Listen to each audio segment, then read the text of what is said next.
singkat dalam Tuhan Yesus. Sama-sama kita katakan amin. Hari ini saya mau bicara mengenai domain. Suaranya kecil, Pak. Suaranya kecil sih sebenarnya.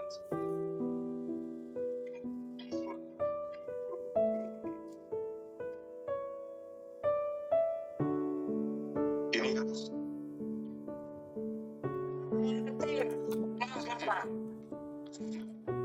Kenapa?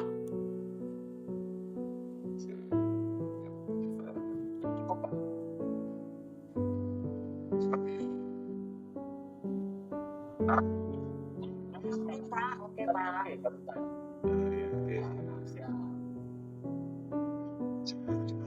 domain ini. Jadi domain itu dimana Tuhan itu sudah tahu kita sudah memiliki rencana hidup kita. Seringkali kita itu iri melihat kemanusiaan, bukan iri ya, tapi kepingin ya.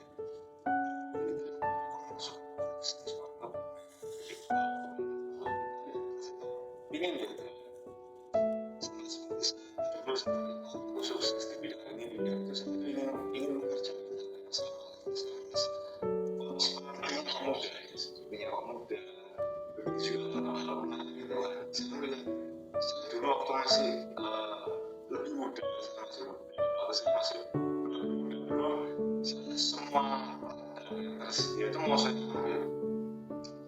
Saya mau Tuhan di sini, saya mau Tuhan di sana. Tapi saya ketemu dengan sebuah kata seperti ini. Saya mungkin mau Tuhan, bahkan mau cuma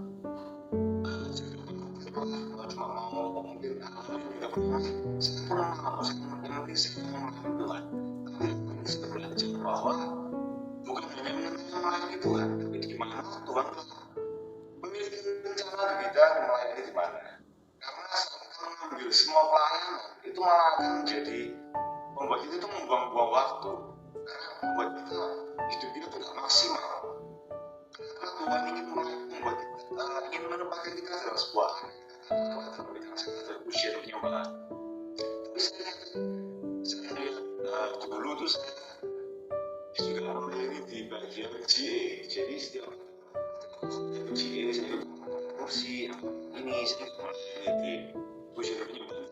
Ini saya ini terus ini saya harus itu hal yang baik kita melayani Tuhan. Tapi buat kita pribadi itu jangan menyanyiakan kita membuang sesuatu itu. Firman Tuhan saya ingin mengambil contohnya itu di mengenai Daud ya. Daud adalah orang yang sangat setia domain yang sudah Tuhan sediakan di hidupnya. Dikatakan di sini di Samuel 16 ayatnya yang ke-7 itu waktu Samuel Tuhan suruh Urapi raja yang berikutnya. Samuel melihat anak Isa yang lain yang badannya bagus yang ganteng itu merasa jangan-jangan ini Tuhan yang mau Tuhan urapi. Ternyata Tuhan berkata 1 Samuel 16 ayat 7 mengatakan, tetapi berfirmanlah Tuhan kepada Samuel, janganlah pandang parasnya atau perawakan yang tinggi, sebab aku telah menolaknya. Bukan yang dilihat manusia yang dilihat Allah. Manusia melihat apa yang di depan mata, tapi Tuhan melihat hati. Saat kita bekerja di domain kita, seringkali kita itu dipandang sebelah mata oleh Tuhan. Karena kita manusia itu seringkali ingin promosi itu yang datang dari manusia, karena itu otomatis akan mendatangkan decak kagum, membuat orang itu wow sama hidup kita. Tapi ternyata firman Tuhan berkata enggak, bukan apa yang dilihat manusia yang baik, bahwa promosi itu lebih baik dari Tuhan. Ternyata yang diurapi adalah Daud. Yang luar biasa dari Daud di sini adalah setelah Daud ini diurapi oleh Tuhan, Daud ini enggak menjadi sombong, enggak menjadi aku sudah diurapi sebagai raja, aku ini raja, aku ini calon raja, enggak. Tapi Daud tetap bekerja pada domainnya, itu adalah seorang gembala. Dia walaupun sudah menerima pengurapan yang luar biasa, karena seperti di sini mungkin dijadikan oleh presiden, presiden, apa sih yang sombong? dia tetap setia pada domainnya, dia tetap setelah berarti dia tetap kembali pada persiapan hidupnya itu menjadi seorang hamba. Dia tetap setia pada tempat di mana Tuhan sediakan, dan pada akhirnya saat promosi datang itu dengan cara yang sangat ajaib.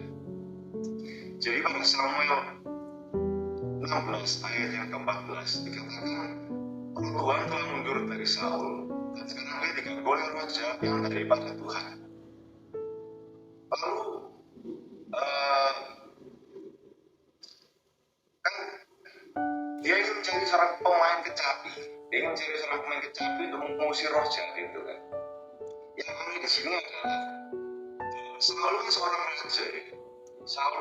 raja.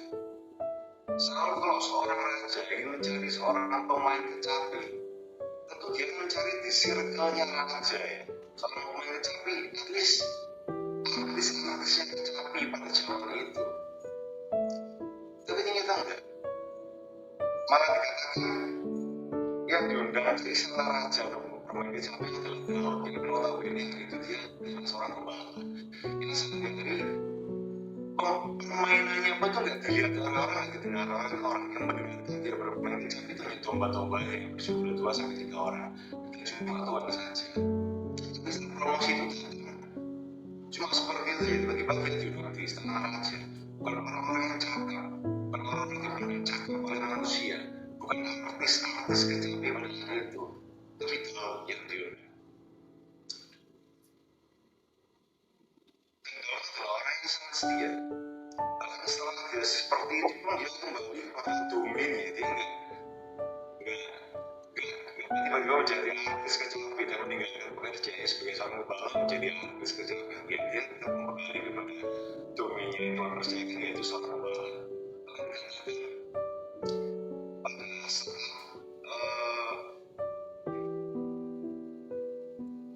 Pada saat Filistin datang menyerang,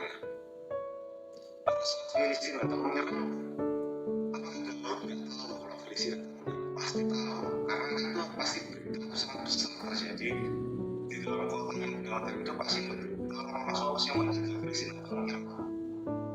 Tapi memang Daud, karena dia sudah diurapi, dia bisa loh, dia bisa dengan sombong datang ikut kemudian perang, aku sudah diurapi orang kemudian dia bisa, tapi dia enggak. Hanya itu Daud sedang kemudian perang itu dia kesenangannya sebagai seorang anak, sebagai seorang adik yang diutus papanya untuk mengirim roti dan keju untuk memimpin pasukan kakaknya. Dia datang ke sana, waktu sampai ke sana barulah Daud saat dia mendengar Goliat menghina bangsa Israel, barulah Daud merasa ada kesombongan rohani ya. Karena firman Tuhan berkata kita boleh bermegah di dalam Tuhan. Dia mengingat janji Tuhan bahwa dia mengingat pengalamannya dengan Tuhan di masa lalu bahwa ini di padang gurun, ini bisa bersunat, menghancurkan singa, aku mengalahkan ruang mereka adalah orang yang tidak bersunat, dan aku melihat orang Filistin yang mereka adalah orang yang tidak bersunat, maka mereka pun sama seperti singa dan burung yang selama ini aku kalahkan. Setiap pada domainnya kan, karena setelah Daud ini memutuskan untuk maju dan selalu memberikannya jubah dan percaya, Daud menolak. Kenapa? Karena Daud tahu Tuhan kekuatanku bukan di sini, panggilanku bukan di sini, bukan di pedang ini. Tapi Daud tetap setia pada senjatanya, itu batu dan umpan. Dan saat kita itu setia pada domain yang Tuhan sudah sediakan, kemenangan pasti Tuhan berikan. Amin. Bahwa promosi itu tidak perlu kita kejar, kejayaan, kekayaan itu tidak perlu kita kejar. Saya ingin mengajak kita untuk sama Tuhan, berdoa pada Tuhan, domain yang sudah Tuhan. Ya. Dan sendiri ini saya Tuhan tuntut orang demi langkah daripada perempuan buat dia dengan bantuan juga apa yang Tuhan sampaikan pribadi dalam hidup saya merasakan promosi Tuhan. Saya sangat yakin bahwa dalam Tuhan sangat guna dalam share penyembahan, bahkan bukan hanya melayani ya. Sorry, saya sangat yakin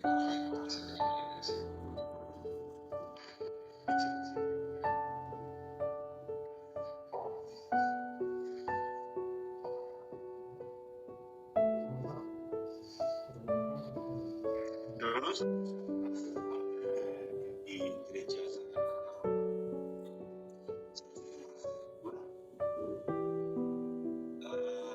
di mana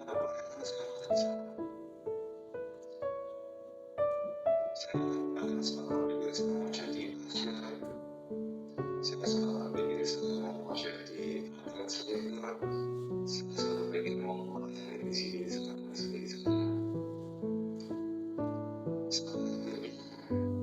satu titik ada di sini berjalan seperti ini. Tuhan, aku percaya orang hidup dari melayani.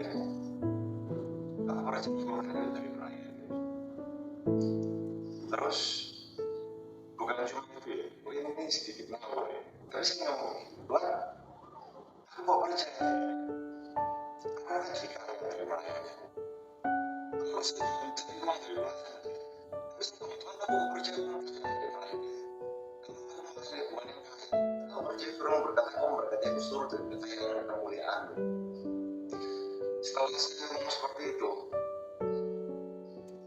minggunya di gereja itu pendetanya itu dari Australia. Tua saya lupa namanya. Pendeta namanya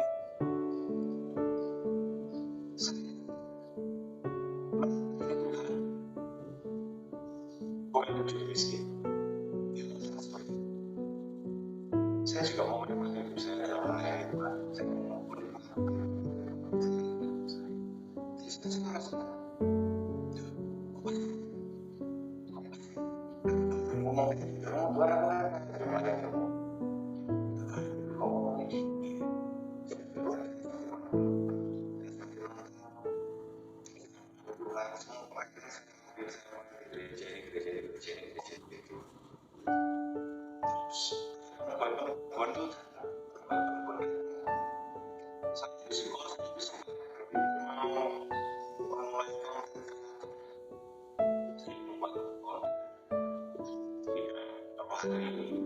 terus mau maju mundur ini punya ngomong masuk ke terus ya. Tapi Tuhan dulu waktu masih di SMP SMA kuliah itu teman-teman semua itu bisa ngomong gitu Pak.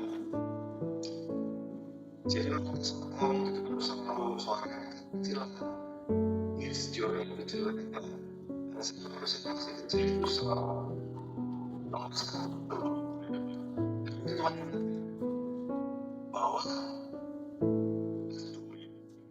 yang sebentar saya dari saya masih kecil saya nggak pernah saya lihat pernah saya kerja saya kembali tapi hasilnya dimulai itu merugi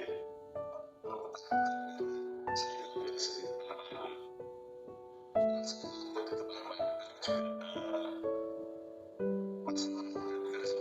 itu masalah orang tua saya dulu adalah penjudi. Jadi tidak jadi sama orang tua tuh kalau ketemu orang tua itu apa kerja jauh berbeda usaha. Kalau tanya apa mau di mana beda apa lagi kerja.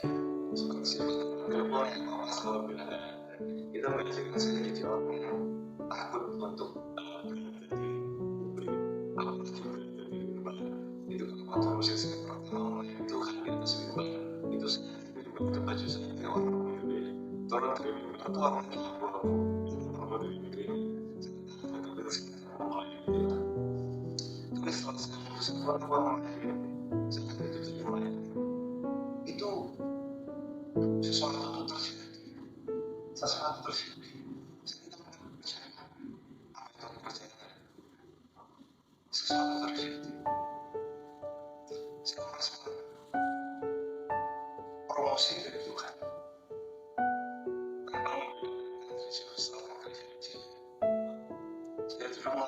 di gereja, pagi bisa di gereja ini, sore di gereja ini. Salah satu titik penyembahan mengatakan seperti itu, kamu harus berdoa sama Tuhan. Semua tawaran Tuhan harus kamu ambil. Kalau semua kamu ambil, kamu yang akan kebangun banteng sendiri. Kamu akan mati sendiri. Terus pikir-pikir, iya sih, tapi kalau ini jam terbangku kan kurang, jam terbangku kurang. Jadi saya di gereja lama, bisa dibilang kurang berbagai. Jadi saya berdiri kemampuan saya kurang. Kalau saya kurang, jam terbang saya kurang. Sama seperti itu saya melakukan itu ini. Kalau terus dia adalah percaya tanpa peduli mengenai apapun orang lain atau cari pujian orang lain. Kalau latihannya di mana sih? Kalau setiap hari itu bermain capek di rumah pada lihat cuma domba-dombanya. Tapi saat dalam promosikan, tiba-tiba dia menjadi dia bermain capek di dapat raja. Bagaimana mungkin itu bisa terjadi? Itu sampai nggak masuk akal. Kalau saya pribadi saya pikir itu nggak masuk akal. Bahkan gue cuma itu. Kalau sekarang itu seorang pembawa ya. Kalau itu nggak pernah belajar nggak pernah. Dia itu seorang pembawa. Tapi dia bisa menjadi seorang panglima perang yang luar biasa. Dikatakan dari kita bahwa setiap perang di mana ada Daud, silakan gunakan. Daud itu nggak pernah belajar ekonomi. Nggak punya jam terbang di bidang ekonomi ataupun mengatur sebuah negara. Tapi saat dia menjadi raja, pergaulan itu berkat luar biasa. Dari sana saya mikir, iya, mungkin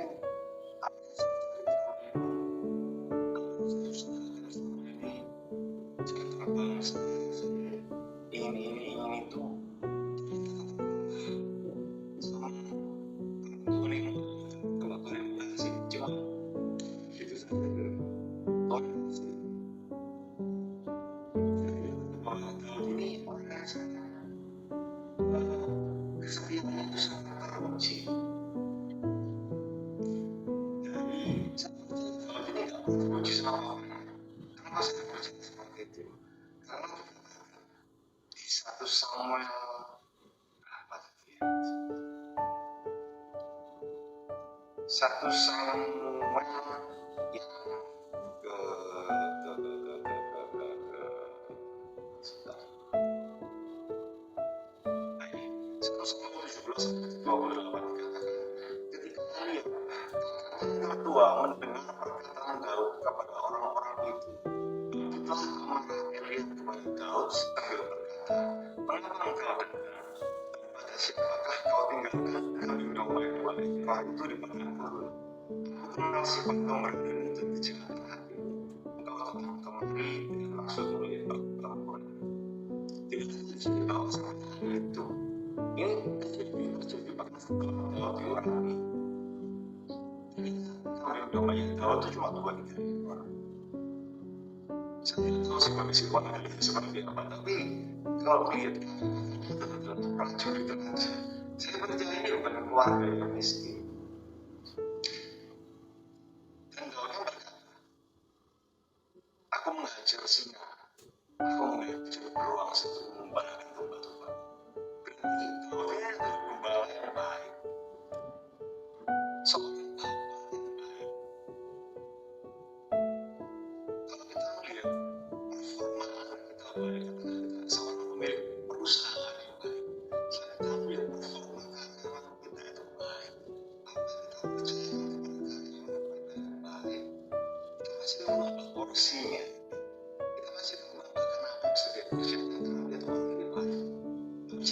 sampai itu pun kambing domba yang tahu itu cuma 2-3 ekor.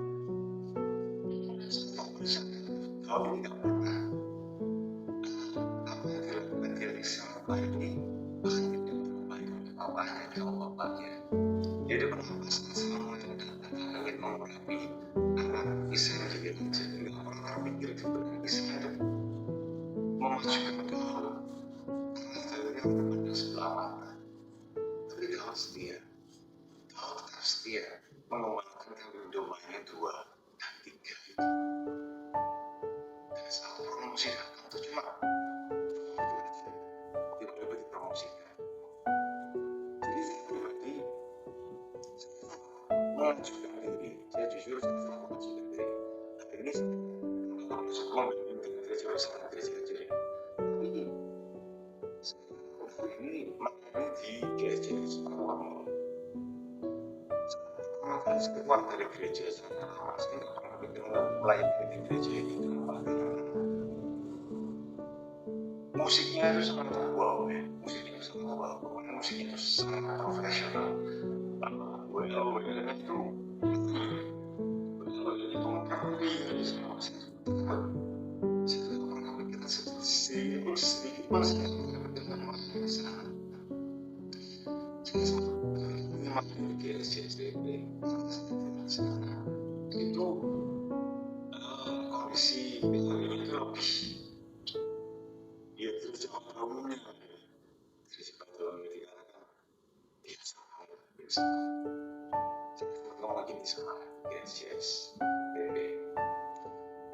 Nah, kalau di sana sewaktu butuh saya bersedia. Setelah saya ngomong gitu ternyata ada kabar berikutnya. Saya sih sudah terus masih lumayan. Tapi yang saya belajar pada promosi dari Tuhan, sangat setia pada Tuhan saya. Suatu hari itu tiba-tiba kok gigi pun Jawa Tuhan kata kepada saya, tiba-tiba saya, Tom, ini Pastor Michael kok tiba-tiba tanya soal kamu. Saya tahu kok gigi itu nggak akan pernah mereferensikan saya itu bukan orang yang suka mereferensikan. Dia itu orang yang kalau melayani Tuhan, biar Tuhan yang angkat, dia nggak pernah ini aja sama ini aja. Dia bukan orang seperti itu. Jadi tiba-tiba hari itu kok gigi saya tahu ini Pastor Michael kok tiba-tiba tanya soal kamu. Kan kasih nomor ya. Saya suruh kok gigi menghubungi dan tiba-tiba hari ini Tuhan disini melayani di gereja Semarang. Teman-teman saya takut untuk berada di sana. Saya takut di sana karena sepertinya saya itu mau manggung saya berkeringat luar biasa. Apalagi kalau sebelah saya ini orang-orang yang kalau dibilang lama sekali mereka melayani sebelum mereka mengenal Kristen mereka sudah melayani. Dan cara mereka memimpin itu wow sekali. Saya mikir Tuhan aku di sini ya. Aku bisa di sini ya Tuhan. Saya ini orang yang tidak mengenalkan saya percaya untuk melayani. Kok bisa?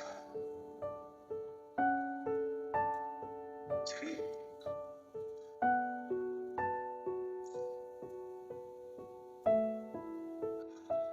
ini ya,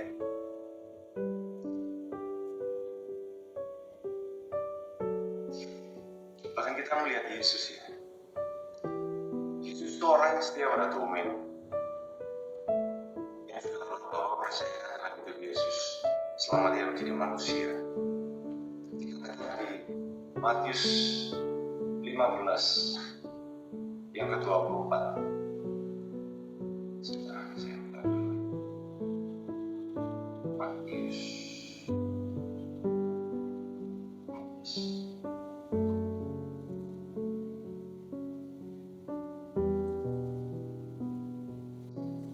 Kalau kita pikir ya, seorang Yesus Tuhan menjadi manusia,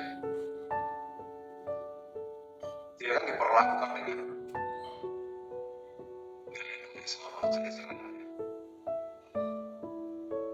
Seorang Yesus yang seumpama itu, di bagi sama itu dulu aku sering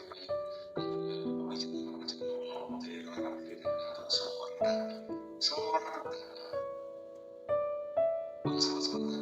bahkan kalau di sini ke Singapura kita sampai ke Singapura dulu ya. Ini Yesus yang berjuang menyembuhkan, dia mampu membangkitkan orang mati, Lazarus contohnya. Yesus kami bisa melayani bangsa-bangsa. Saya percaya Yesus bisa. Tapi apakah Yesus melakukan itu untuk memuaskan keinginan itu melayani bangsa-bangsa? Dominnya di mana? Ayat 15 mengatakan, aku diutus kepada domba-domba yang hilang dari umat Israel. Yesus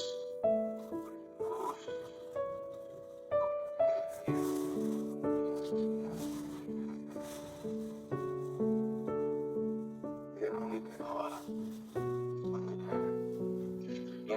dia bikin apa yang luar biasa. Padahal dia cuma melayani bangsa Israel, tapi akhirnya pelayanannya bisa kita rasakan pakai sampai di Indonesia hari ini.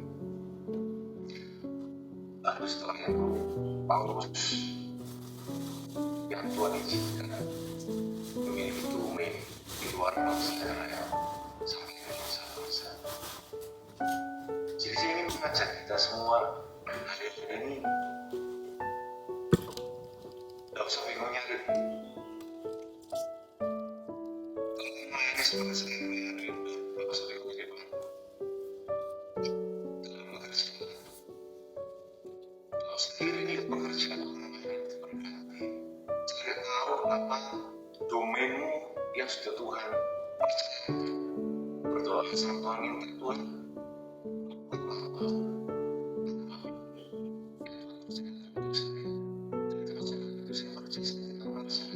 Tuhan masih memberkati luar biasa.